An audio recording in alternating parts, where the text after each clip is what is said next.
Bonjour, bonjour. Alors aujourd'hui, on va parler d'un livre de récits, de voyage, on peut dire ça comme ça, même s'il ne contient pas que du récit, mais aussi des réflexions. Mais c'est tout de même un récit de voyage. Alors ça fait très longtemps que je voulais lire Sylvain Tesson. Je ne l'ai pas lu pour plein de raisons, je vous dis souvent ça, hein.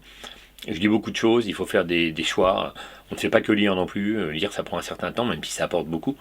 Et donc voilà, on hiérarchise, on met de côté, on se dit ça, j'irai plus tard. Et finalement, il y a des livres qu'on traîne à lire. Et Sylvain Tesson, je l'avais entendu en interview. Je l'ai même vu dans un documentaire, une fois. Et puis finalement, voilà, j'ai beaucoup tardé pour me lancer dans la lecture. Et il a fallu que je choisisse un livre, parce qu'il a une œuvre qui commence à être importante. Et je me suis dit, tiens, je vais essayer de prendre un récit de voyage qui peut me parler, qui peut m'attirer. J'ai regardé qu'est-ce qu'il avait dernièrement, et je me suis arrêté sur un livre qui s'appelle La Panthère des Neiges. Alors La Panthère des Neiges, c'est un livre qui est édité chez Gallimard en 2019. Et quand Tesson écrit son livre, il a à peu près plus de 45 ans. Je vous dis ça parce que j'y ferai référence tout à l'heure. Et donc voilà, je me suis dit, je vais me lancer, on va voir ce que donne cet auteur. Si les compliments qu'on lui fait sont justifiés, et si les critiques qu'on peut aussi lui faire ont raison d'être. J'ai lu le livre, je le fais pas, ça m'arrive pas souvent de faire ça. Je suis allé regarder quelques critiques après, comme c'est un personnage dont on a parlé dans les médias, dont la presse de gauche s'empare pour le dénoncer comme un personnage de droite en fait, comme un écrivain de droite, voire un peu réactionnaire, dit-on. Eh bien, je voulais savoir qu'est-ce que ces gens pouvaient lui reprocher. Et j'ai regardé aussi des commentaires. Effectivement, l'homme ne fait pas l'unanimité. Il y a des gens qui ne l'aiment pas du tout, et il y a des gens qui n'aiment pas du tout ses écrits, trouvant mille mots à lui reprocher, des écrits faciles. C'est ce que j'ai pu lire notamment à propos de la Panthère des Neiges. Un livre ennuyeux, des banalités, peu de pensées profondes en réalité dans le livre. C'est ce que j'ai lu dans certains commentaires après ma lecture. Je me pollue rarement, enfin ça m'arrive même quasiment jamais avant. Ça peut arriver, mais c'est très rare. Donc voilà, je suis parti sur La Panthère des Neiges, et sans a priori particulier, hein. Je voulais un livre à la fois d'évasion, mais qui était à même de m'amener des réflexions, parce que je connais le personnage, donc je me doutais bien qu'il y aurait des réflexions un peu plus profondes que simplement une observation d'animaux, simplement zoologiques, ou d'éthologie. Donc je me doutais bien qu'il y aurait autre chose derrière. Donc je suis parti dans ce livre, et donc j'ai parcouru avec Sylvain Tesson l'aventure qui se passe au Tibet, en haute altitude, par un froid glacial. Il fait souvent moins 35 degrés dans son livre, entre moins 25 et moins 35, peut-être même moins que ça de temps en temps, mais il parle souvent de moins 30, moins 35. Et on perçoit bien le climat hostile, hein, dans lequel il est pendant ce temps d'observation. Donc en préambule, au début du récit, il nous explique pourquoi il est parti là-bas et comment il a fait pour partir. Parce que c'est vrai qu'on peut toujours se poser la question, hein. Ces gens partent en voyage. En général, ils ne le font pas seuls. Là, c'est le cas, il n'est pas seul. Et c'est pas le commun des mortels qui peut le faire. Moi, par exemple, si je voulais partir au Tibet, observer une panthère des neiges, je ne pense pas qu'un spécialiste m'accepte, parce que je ne suis personne. Et donc, ce serait très compliqué. Donc voilà. Donc il y a toujours un postulat de départ. Et le postulat de départ, il est le suivant.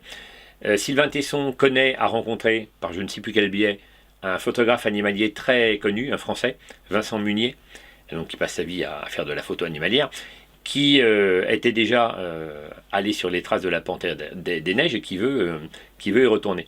Donc un jour, il est avec Sylvain Tesson, qui l'a convié à aller observer des animaux dans une forêt française. Je crois que c'est en Moselle, il me semble. Et donc ils vont observer des animaux et une sorte de complicité va se lier. Et en tout cas, Munier va proposer à Tesson, pourquoi pas de partir avec lui pour aller sur les traces de la Panthère des Neiges. Ça va être l'occasion de vous lire un premier extrait qui va vous donner un ton sur le livre. Et là, on n'est pas du tout au Tibet, on est en France. Donc, je vais vous lire cet extrait. Donc, Sylvain Tesson est en forêt avec Munier. Ils observent un tas d'animaux. Et puis, d'un seul coup, il y a des blaireaux qui apparaissent. Donc voilà un petit extrait pour vous mettre dans l'ambiance. Parfois, l'un des blaireaux approchait de notre position et allongeait son long profil qu'un mouvement de la tête recadrait de pleine face. Les bandes sombres où se logeaient les yeux dessinaient deux coulées mélancoliques.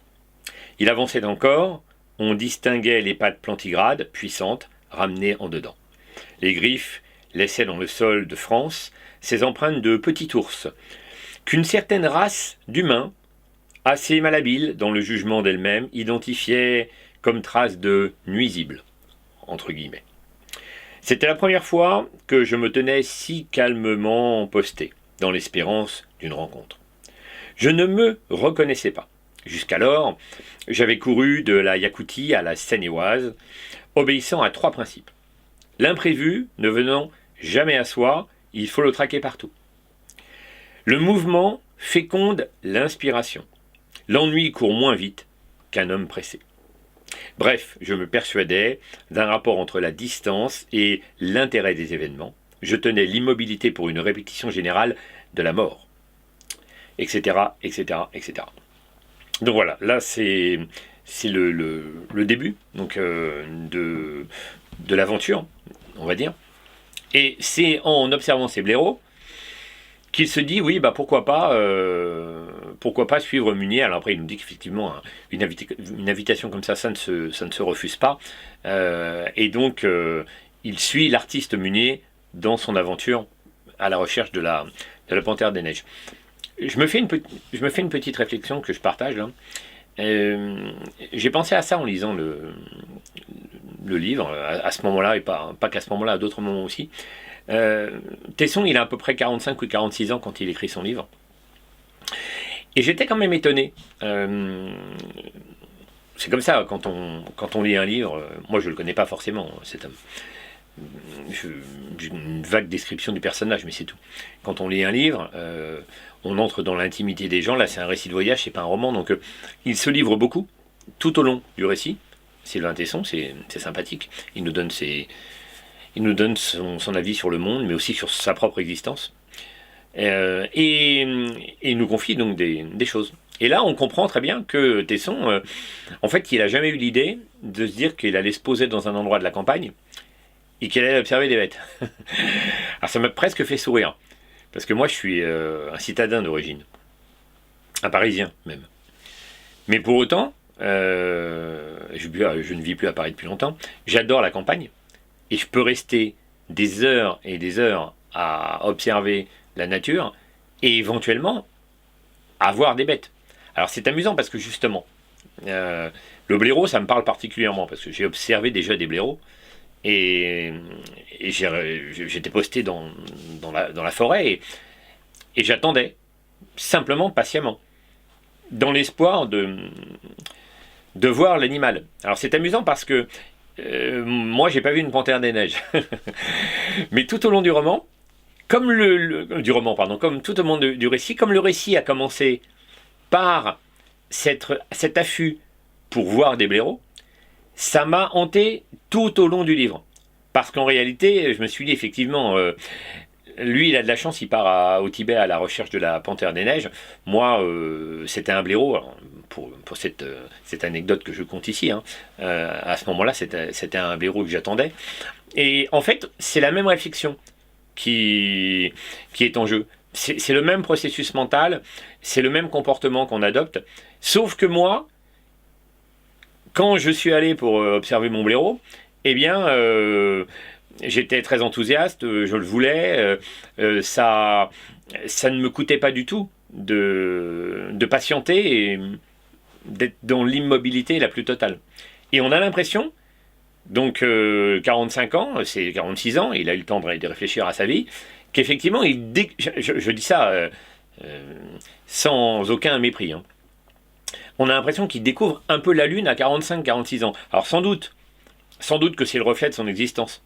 Sans doute qu'il le dit, hein, c'est un homme de mouvement, il a besoin de bouger. En tout cas, il a cru longtemps. Je crois qu'il a pu confier qu'il avait un petit peu changé, mais il a cru longtemps qu'il avait besoin de bouger systématiquement, d'être en mouvement, que le mouvement lui apportait quelque chose, et que finalement il a peut-être un peu changé. C'est en tout cas l'hypothèse qu'on peut émettre quand on lit le livre. Donc voilà, donc ça c'était assez intriguant pour moi, parce que je me suis dit quand même, un homme avec cette intelligence, cette capacité de réflexion, il ne sait pas poser la question plus tôt. Cette question de l'immobilité et de l'intérêt que ça peut avoir de se poser et d'observer dans la nature des animaux. Ça m'est apparu comme étrange, mais bon, passons, c'est pas grave, c'est un détail. Donc ensuite, Sylvain Tesson, il va donc partir avec Munier, et il va donc partir au Tibet. Comme je vous le disais, moins 35 degrés, plus de 4000 mètres d'altitude, ils sont peut-être à 5000 à un moment, je ne sais plus, mais en tout cas à plus de 4000.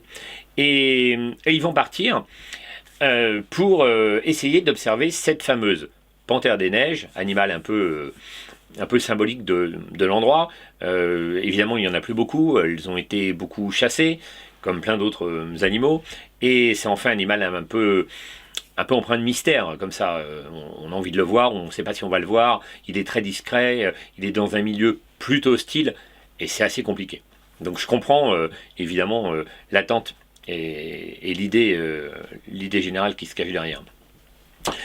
Le récit va nous parler de l'arrivée sur site, la nature, effectivement la découverte avec cette nature extrêmement hostile, extrêmement froide, rigoureuse, des peuplades, la rencontre avec des peuplades qui vivent là-bas dans des conditions très difficiles, des enfants qui travaillent, qui s'occupent des yaks, des gens qui les accueillent, d'autres animaux qu'on peut voir, donc les yaks par exemple, des loups qu'on entend hurler, qui amènent une certaine chape de plomb sur ce monde d'altitude, parce que finalement ce sont des prédateurs, ils vont aller chasser le yak, ils vont aller chasser d'autres animaux.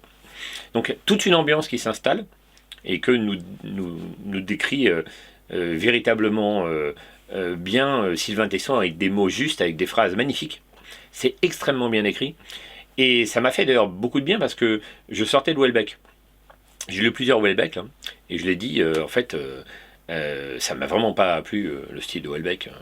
Mais passons, c'est pas très grave. Et là le style de Tesson vraiment m'a fait du bien. C'était un réel plaisir de pouvoir lire quelqu'un qui a une aussi jolie plume, et qui nous emporte dans son récit avec autant de magnificence. C'était formidable. Vraiment, c'était très, très, très agréable. Mais au-delà de ça, donc voilà, je recolle au récit. Donc voilà, Tesson est sur la route de la Panthère des Neiges, sur les traces de la Panthère des Neiges avec Munier et son équipe. Ils sont deux autres personnes, une jeune femme qui, je crois, est la compagne ou la petite amie de Munier, et un cadreur, je crois, Léo, il s'appelle, il me semble. Donc voilà, ils sont ensemble, et ils vont partager ces moments d'intimité pour aller à la rencontre de la Panthère des Neiges. Le cadre, le récit, est un récit un peu de naturaliste, qui évidemment va nous parler d'autres sujets aussi importants, à savoir de l'homme et de sa relation avec le vivant, avec la nature. Et Tesson, qui est sans doute quelqu'un d'un peu bavard, on ne peut pas lui reprocher, hein, du tout. Là, il est confronté à trois personnes qui sont plutôt taiseuses. Alors Munier, un grand taiseux, il ne dit pas grand mot. Il échange, alors Tesson est toujours il lui pose quand même des questions, bien sûr, ils échangent, mais les réponses de Munier sont toujours très concises, le plus possible, et on imagine peut-être un petit peu la frustration de Tesson là-dedans, j'imagine en tout cas. Toujours est-il qu'il fait pas mal de réflexions, et ils vivent en vase clos comme ça ensemble, et on n'a pas énormément d'informations sur finalement sur le côté relationnel de ces quatre humains qui se retrouvent, mais c'est pas le cœur du récit, c'était juste pour le dire. Donc voilà, le leitmotiv de Tesson, tout au long de ce récit, il va être de nous expliquer par le biais de la chasse, entre guillemets, hein, à la panthère des neiges, pour essayer de la trouver, de la photographier, de la voir, eh bien, il va nous faire un parallèle avec les problématiques du monde et les faiblesses de l'homme. Alors, évidemment, ça n'est donc pas qu'un récit de voyage. C'est un récit de voyage qui nous plonge dans des réflexions profondes, philosophiques, sur ce qu'est l'homme, ce qu'il a fait, ce qu'il fait en ce moment et ce qu'il fera demain de son environnement. Je ne dirais pas que c'est un récit écologiste. Le mot est trop connoté aujourd'hui et évidemment il y a trop de travers à l'écologie pour se limiter à ça. Mais évidemment, il y a quand même un sens profond écologique dans ce récit qui va nous rappeler l'importance de l'impact de l'homme sur la planète, et là, en l'occurrence, il va parler essentiellement de ça, sur la faune. La faune qui, évidemment, diminue, dont le territoire se restreint, des espèces qui s'éteignent. Et Tesson voit ça comme une sorte de mécanique inéluctable qui avance petit à petit comme un char d'assaut, qui renverse tout sur son passage et qui finalement ne court qu'après demain, qu'après le progrès et après rien d'autre. D'ailleurs, il évoque à plusieurs reprises ces sujets, hein, nous expliquant que l'homme, non content de vivre dans la nature, l'a transformée, la domestiquée, et tente presque maintenant de l'annihiler, avec un post-humanisme, un transhumanisme qui arrive derrière. Il l'évoque, hein, Tesson, à plusieurs reprises, qui ne lui convient pas du tout. Des gens assujettis à la technologie, au smartphone. Je crois que Tesson dit lui-même qu'il n'a pas de smartphone, il me semble bien qu'il le dit, qu'il n'en a pas. Je crois que c'est toujours d'actualité, à moins qu'il ait changé, mais en tout cas, il l'évoque. Et que voilà, les gens sont dépendants à tout cela et ne sont pas capables de voir le monde tel qu'il est aujourd'hui et de l'apprécier et de le conserver. Donc, sa grande analyse, qui est en lien direct avec ce qu'il nous dit au tout début, avec cette séquence des blaireaux, c'est qu'effectivement, le monde humain n'est pas capable de prendre le temps d'observer, n'est pas capable de se poser, on parle du monde moderne, de l'humain moderne, on ne parle pas des quelques peuplades encore qui pourraient vivre comme des Inuits par exemple, coupés du monde, enfin ou presque, dans un mode de vie encore archaïque. On parle donc d'une humanité moderne, modernisée, qui tend vers le modernisme absolu tout le temps, sans fin presque, et donc qui est déjà perdu. Alors il nous en donne un tas d'exemples, évidemment. Et quand on réfléchit bien à tous ces concepts, évidemment qu'on ne peut qu'être d'accord avec Tesson. C'est certain que globalement, même s'il y a une tendance à l'écologie, comme je le disais tout à l'heure, ça n'est pas forcément la bonne écologie à suivre. On nous parle au final extrêmement rarement de la disparition de telle ou telle espèce. Ça arrive, mais c'est très rare. On nous parle essentiellement de réchauffement climatique, de fin de voitures, de punitions, de taxes. On met rarement le doigt sur les choses qui pourraient faire vibrer la fibre sensible des hommes. Tesson essaye avec ce récit de nous parler de ça. Il essaye de nous éveiller. D'ailleurs, il y réussit plutôt bien, mais il prêchait un convaincu. Je ne suis pas un grand écologiste dans l'âme, mais par contre, pas l'écologie, je voulais dire, pas l'écologie moderne comme on essaye de nous la vendre aujourd'hui. Par contre, ce que dit Tesson, oui, ça prend du sens. Effectivement que le recul de la faune sauvage, c'est une perte gigantesque pour l'humanité, plus que pour la planète en réalité, pourrais-je dire. Alors il n'en parle pas, mais là j'extrapole un petit peu. Plus que pour la planète, parce que c'est un peu le problème des gens qui sont trop tentés par l'écologie, l'écologie journalistique, hein, pourrait-on dire, celle des médias. Ils ne veulent pas comprendre que, au final, la planète se remettra toujours. Ça n'est pas vraiment un problème. La planète a 4 milliards et demi d'années, elle a traversé des crises écologiques bien plus graves que celles qu'on a aujourd'hui. L'histoire géologique de la planète Terre est ponctuée de crises écologiques majeures, graves, des catastrophes qui feraient qui rendent vraiment faible, pardon, notre catastrophe écologique du moment. Quand bien même il y a une disparition d'espèces, ce genre de choses. Hein. Mais par rapport à ce qui a déjà existé, c'est rien. Et pour autant, la nature reprend ses droits. Et finalement, les millions d'années, parce qu'il faut raisonner en termes de millions d'années, les millions d'années font leur travail, une nouvelle biodiversité s'installe, etc. Un nouveau cycle commence. Ça a toujours été comme ça, c'est comme ça depuis la sortie des eaux il y a 500 millions d'années. Et donc finalement, la manière dont Tesson parle de l'écologie, effectivement, elle me touche parce que c'est un rapport immédiat à la nature, aux animaux. Il faut s'imaginer aller dans une forêt, la traverser et ne plus entendre d'oiseaux, ne pas voir d'animaux parce qu'il n'y en a plus, ou il y en a presque plus. Et c'est vrai qu'on peut on se fait cette réflexion à savoir que ça va être une perte considérable pour la sensibilité humaine en réalité, parce que moi je suis convaincu, comme lui, je ne sais pas s'il l'était avant son expérience là, mais en tout cas il a l'air de l'être maintenant. Je suis convaincu qu'on a besoin d'un rapport direct à la nature.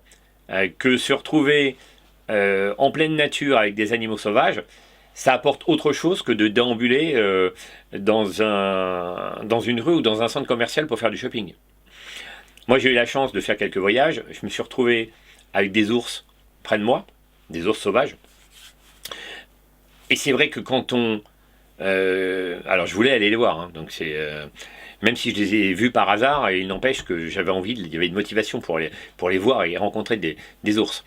Il y a quelque chose de palpitant, d'extraordinaire, à être confronté à la nature sauvage, dans tout ce qu'elle représente. Et Tesson en parle, il parle de la brutalité du monde sauvage et de l'absence de morale, puisque la nature est ce qu'elle est. Elle a un cycle, elle applique son cycle, et elle n'a pas de regard moral, globalement, sur ce cycle. Je vais revenir dessus tout à l'heure, parce que j'ai quand même un petit bémol à apporter.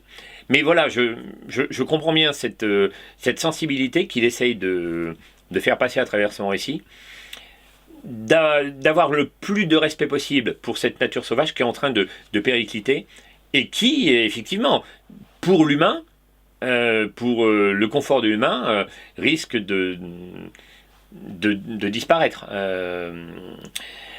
Alors, parce qu'on a une vision finalement à court terme, ça a toujours été le cas de l'espèce humaine, on chasse, on déboise, enfin là c'est plus qu'on chasse, on réduit les territoires des animaux à peau de chagrin, et la peau de chagrin elle se réduit en permanence, hein, c'est le principe. Donc du coup on est confronté demain, dans 10 ans, dans 100 ans, à une biodiversité qui sera totalement effondrée. C'est vraiment un message qu'il essaye de faire passer. C'est un message juste, je pense. Je vais vous lire un autre extrait qui me paraissait intéressant. Et donc là, il va parler des animaux. Je vais essayer de vous retrouver ça. Alors, en fait, il va parler de la nature. Et je ne vais pas être tout à fait d'accord avec lui.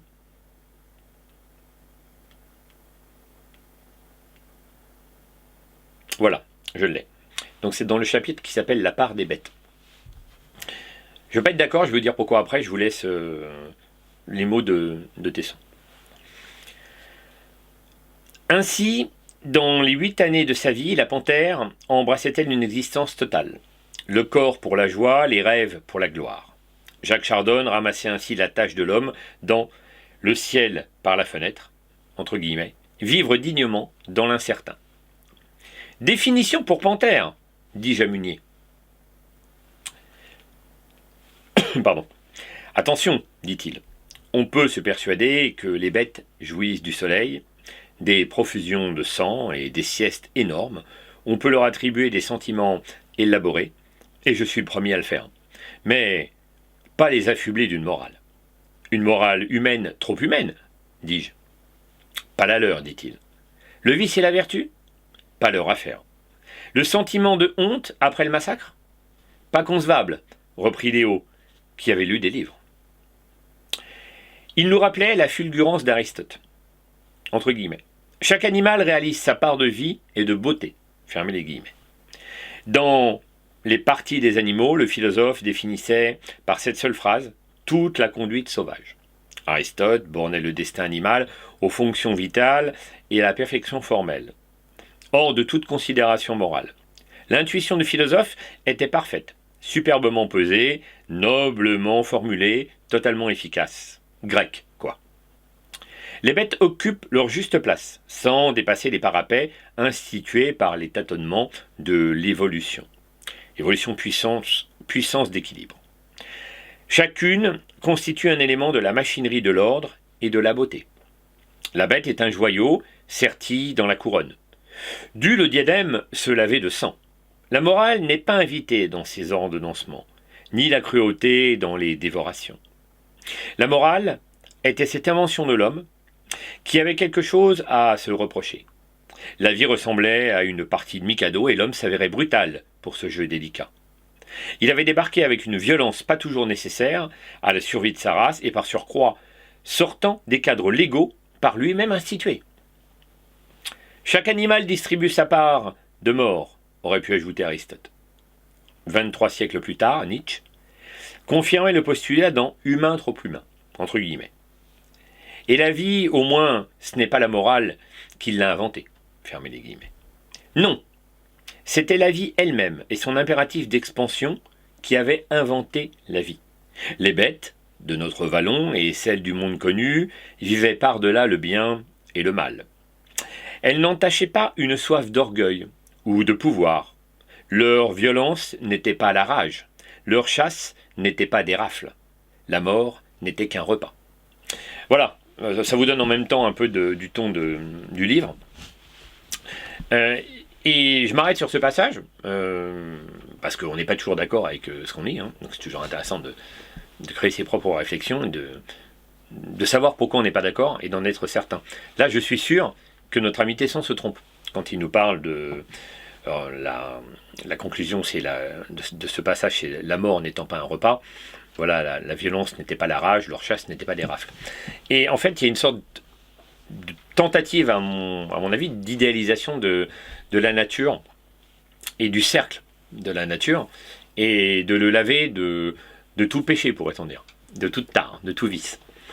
Et je ne suis pas d'accord parce que j'ai des exemples. Dans la nature, il s'avère que moi j'aime beaucoup tout ce qui a trait au comportement des animaux, l'éthologie c'est intéressant, et j'ai lu beaucoup de choses, et j'ai vu beaucoup de choses, lu des livres et vu des documentaires. Donc quand on a un bagage culturel sur le sujet, et qu'on lit ça, ça nous saute tout de suite aux yeux, et on ne peut être qu'en désaccord. Je vais vous citer seulement quelques exemples, pourquoi je trouve que ça n'est pas une bonne analyse qu'il nous livre Tesson. Et sans doute y a-t-il pas assez réfléchi. Les animaux font leur travail, résultat de l'évolution, comme il le dit très bien, c'est parfait, ils sont dans un cycle, tout ça c'est vrai. Mais il ne faudrait pas leur donner leur apporter trop de... Comment pourrait-on dire, leur donner trop d'importance et essayer de les dédouaner de tout. Un lion, quand il vient essayer d'occuper un nouveau territoire. Alors, ça peut être 1 lion, 2 lions, 3 lions. Les lions fonctionnent souvent en groupe de frères ou de jeunes mâles. Ils vont sur un nouveau territoire. Et pour conquérir ce nouveau territoire, c'est-à-dire conquérir les femelles pour leur reproduction et ensuite un territoire de chasse, eh bien, qu'est-ce qu'ils vont faire si le loisir leur est donné? Ils vont simplement massacrer les petits lionceaux qui appartiennent à un autre lion, contre lequel ils se seront battus, qu'ils auront chassé, et il est hors de question, dans l'immense majorité du temps, de laisser ces lionceaux vivants.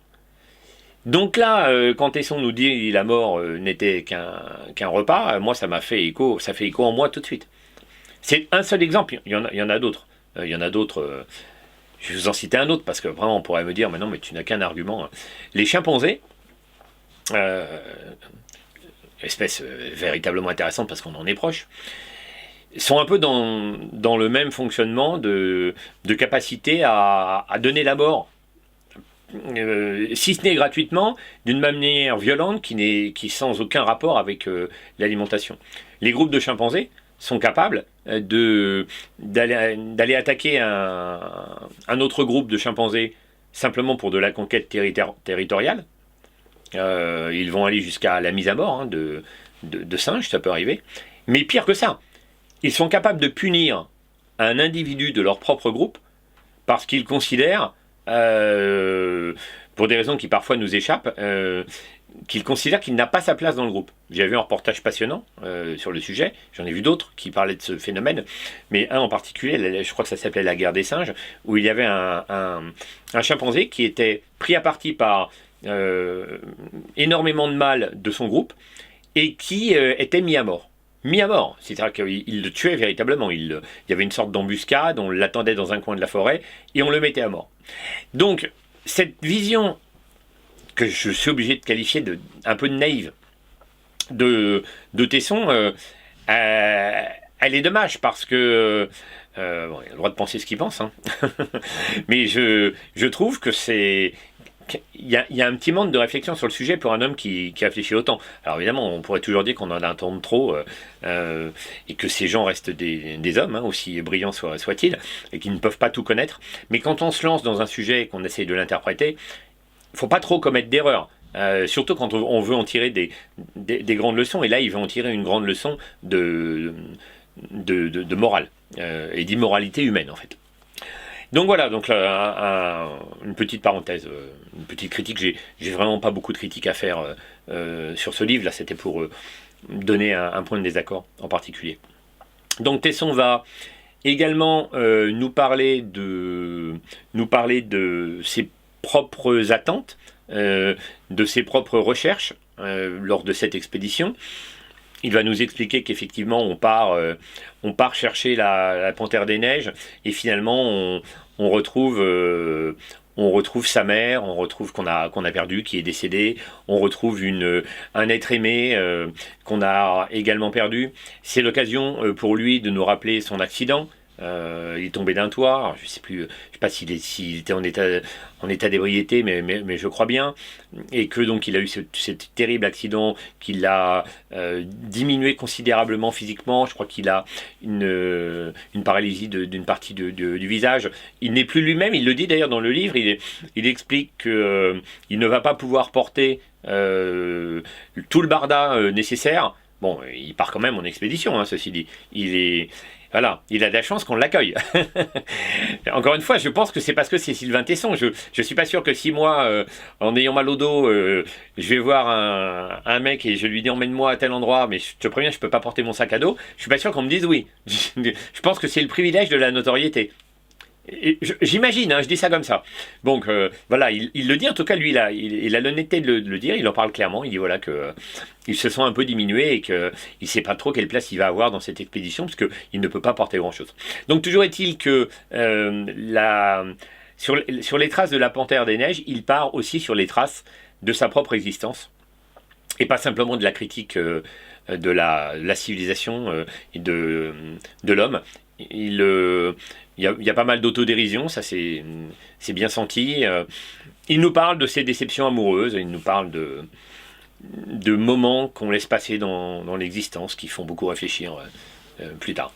Donc voilà, et évidemment, il nous parle de la Panthère des Neiges. C'est évident, il y a plusieurs rencontres, il y a plusieurs affûts, c'est très difficile, ils ont du mal à la trouver, et puis finalement, cette panthère apparaît, et ils l'observent, et s'ensuivent évidemment un tas de réflexions à peu près égal à ce dont je vous ai parlé tout à l'heure, hein, sur l'humanité, sur l'avenir si ce n'est de la planète, de la faune. Et tout ça fait beaucoup réfléchir. Je vais vous citer un autre petit exemple, justement, où il parle de l'humanité. Donc là, il va nous donner son impression, encore une fois, sur le monde, sur ce qu'il pense en réalité du 21e siècle.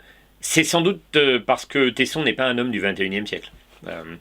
C'est sans doute un homme qui vit dans son propre univers et qui ne se retrouve pas dans ce qu'est déjà aujourd'hui le 21e siècle et dans ce qu'il va être demain, avec ce qu'il craint du transhumanisme ou ce genre de choses, ou un éloignement total à une déconnexion totale de la nature. Donc je vais vous lire un passage. En ce début du 21e siècle, nous autres, 8 milliards d'humains, asservissions la nature avec passion. Nous lessivions les sols, acidifions les eaux, asphyxions les airs. Un rapport de la Société zoologique britannique établissait à 60% la proportion d'espèces sauvages disparues en 5 décennies. Le monde reculait, la vie se retirait, les dieux se cachaient. La race humaine se portait bien, elle bâtissait les conditions de son enfer, s'apprêtait à franchir la barre des 10 milliards d'individus. Les plus optimistes se félicitaient de la possibilité d'un globe peuplé de 14 milliards d'hommes. Si la vie se résumait à l'assouvissement des besoins biologiques en vue de la reproduction de l'espèce, la perspective était encourageante. Nous pourrions copuler dans des cubes de béton connectés au Wi-Fi en mangeant des insectes. Mais si l'on demandait à notre passage sur la Terre sa part de beauté, et si la vie était une partie jouée dans un jardin magique, la disparition des bêtes s'avérait une nouvelle atroce, la pire de toutes. Elle avait été accueillie dans l'indifférence. Le cheminot défend le cheminot. L'homme se préoccupe de l'homme. L'humanisme est un syndicalisme comme les autres. La dégradation du monde s'accompagnait d'une espérance frénétique en un avenir meilleur. Plus le réel se dégradait, plus retentissaient les imprécations messianiques. Il y avait un lien proportionnel entre la dévastation du vivant et le double mouvement d'oubli du passé et de supplique de l'avenir.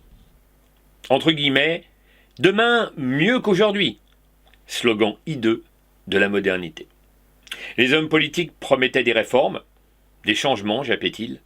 Les croyants attendaient une vie éternelle. Les laborantins de la Silicon Valley nous annonçaient un homme augmenté. En bref, il fallait patienter, les lendemains chanteraient. C'était la même rengaine, entre guillemets. Puisque ce monde est bousillé, ménageons nos issues de secours, fermez les guillemets. Hommes de science, hommes politiques et hommes de foi se pressaient au portillon des espérances. En revanche, pour conserver ce qui nous avait été remis, il n'y avait pas grand monde. Ici, un tribun de la barricade appelait à la révolution, et ses groupes déferlaient avec la pioche au poing. Ici, un prophète invoquait l'au-delà, et ses ouailles se prosternaient devant la promesse. Ici, un fol-amour 2.0 fomentait la mutation post-humaine, et ses clients s'entichaient des fétiches technologiques. Donc voilà, là, il nous parle de cette vision pessimiste du monde qui l'habite. Et il ne mâche pas ses mots, hein. Là il parle on peut reconnaître derrière des allusions, hein, des mots, le fol amour 2.0 c'est sûrement Elon Musk. Et donc voilà, cet homme, on sent bien qu'il n'est pas, il n'est pas dans son époque, et il n'y trouve pas véritablement, enfin il a trouvé sa place, il n'y trouve pas sa place, il a trouvé sa place, c'est un écrivain reconnu, mais en tout cas je pense qu'il n'y est pas forcément heureux. C'est Sylvain Tesson. Je vais vous lire un dernier extrait où il va nous parler de Dieu. C'est un extrait intéressant. J'aime bien quand les gens osent se lancer sur Dieu. Ça m'amuse toujours parce que, comme je suis athée, j'aime bien sentir les gens et savoir ce qu'ils ont à dire sur Dieu. Donc ça m'intéressait, là, quand il s'est mis à parler de Dieu, j'étais un cran au-dessus dans mon attention, même si j'étais très attentif sur la lecture du livre. Donc voilà, je vais vous lire cet extrait où Tesson nous livre ses impressions sur les divinités, sur Dieu en général. En des âges inconcevables, avant le Big Bang, reposait une puissance magnifique et monomorphe. Son règne pulsait. Autour, le néant. Les hommes avaient rivalisé pour donner un nom à ce signal. C'était Dieu pour les uns. C'était Dieu pour les uns, pardon. Nous contenant en devenir dans la paume de sa main. Des esprits plus prudents l'avaient appelé l'être. Pour d'autres, c'était la vibration du home primordial, une énergie matière en attente, un point mathématique, une force indifférenciée. Des marins à cheveux blonds sur les îles de marbre, les Grecs, avaient appelé chaos, la pulsation.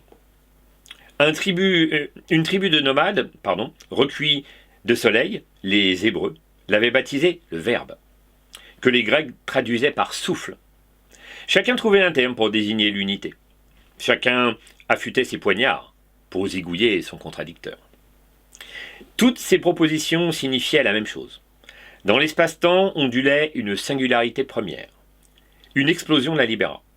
Alors, l'inétendu s'étendit. L'ineffable connut le décompte, l'immuable s'articula. L'indifférencié prit des visages multiples, l'obscur s'illumina. Ce fut la rupture, fin de l'unicité. Dans la soupe barbotèrent les données biochimiques. La vie apparut et se distribua à la conquête de la Terre. Le temps s'attaquait à l'espace. Ce fut la complication. Les êtres se ramifièrent, se spécialisèrent, s'éloignèrent les uns des autres, chacun assurant sa perpétuation par la dévoration des autres. L'évolution inventa des formes raffinées de prédation, de reproduction et de déplacement.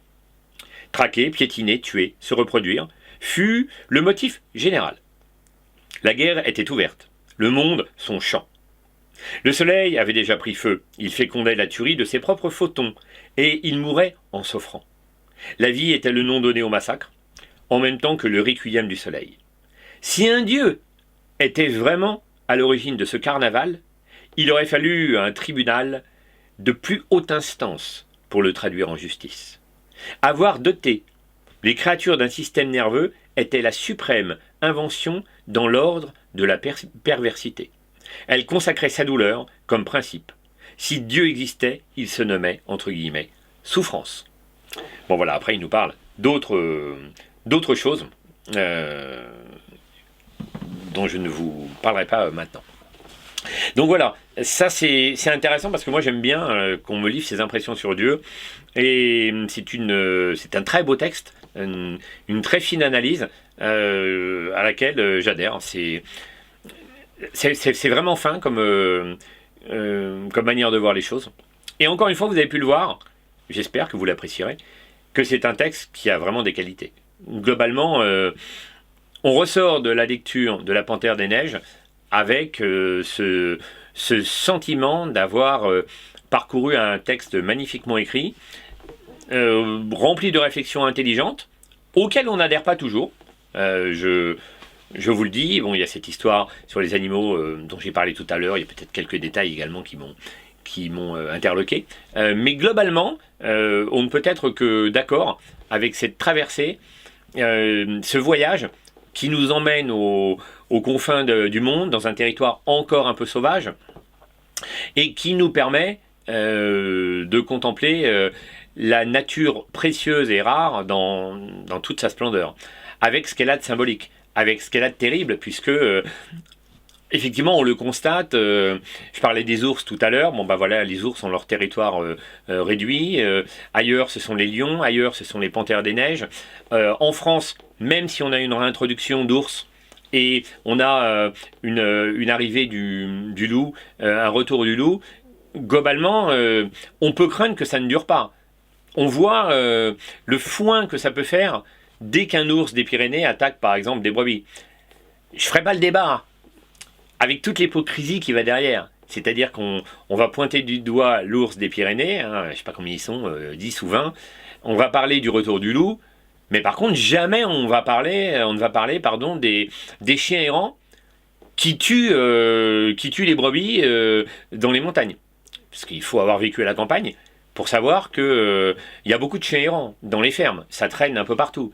Ces chiens déambulent, on se doute bien qu'un chien, s'il n'a pas ses croquettes, il va au bout d'un moment aller attaquer des brebis. Et on a ça aussi en France. Donc cette hypocrisie-là, qui va pointer du doigt la nature sauvage, mais qui va accepter donc la nature domestiquée et mettre la poussière sous le tapis quand il faut se débarrasser de la poussière, à savoir là, en l'occurrence, les chiens errants, qui sont des chiens qui ont avant appartenu à quelqu'un, ce quelqu'un qui parfois peut être aussi lié à ce mouvement pastoral. Bon, tout un débat que je ne ferai pas aujourd'hui, mais qu'il est intéressant à garder en tête. Donc voilà, Sylvain Tesson nous emmène sur les traces de cette panthère des neiges, nous fait partager de nombreuses réflexions sur le monde, sur sa propre existence, mais aussi sur l'humain, la place qu'on a dans le monde, l'importance de vivre, l'importance de sentir la nature, de la ressentir profondément, d'aller s'y promener. Tout le monde ne peut pas partir au Tibet, hein, d'aller marcher en forêt. Ça n'est pas que revigorant, c'est une reconnexion avec la nature sauvage. Et effectivement, quand on lit le livre, et puisque je suis sur la même analyse que lui et sur ces sujets, on ne peut être que d'accord. Je vous invite à lire La Panthère des Neiges. Je n'avais pas lu d'autres Sylvain Tesson, c'était mon premier. Je vais en lire un là tout de suite, bientôt là, je vais vraiment choisir un autre, je vais essayer d'en trouver un, et je vais me plonger dans un autre récit, voir qu'est-ce qu'il a d'autre à nous raconter, en espérant, je dis ça sans être pessimiste hein, ou mauvaise langue, en espérant qu'il ne tourne pas en rond, parce que c'est vrai que dans ce récit qui n'est pas très très long, hein, c'est toujours la même thématique qui revient. J'espère que ces autres romans auront d'autres thématiques. On va voir ça, je vous tiendrai au courant dans une prochaine vidéo. Donc à bientôt pour un autre débrief littéraire.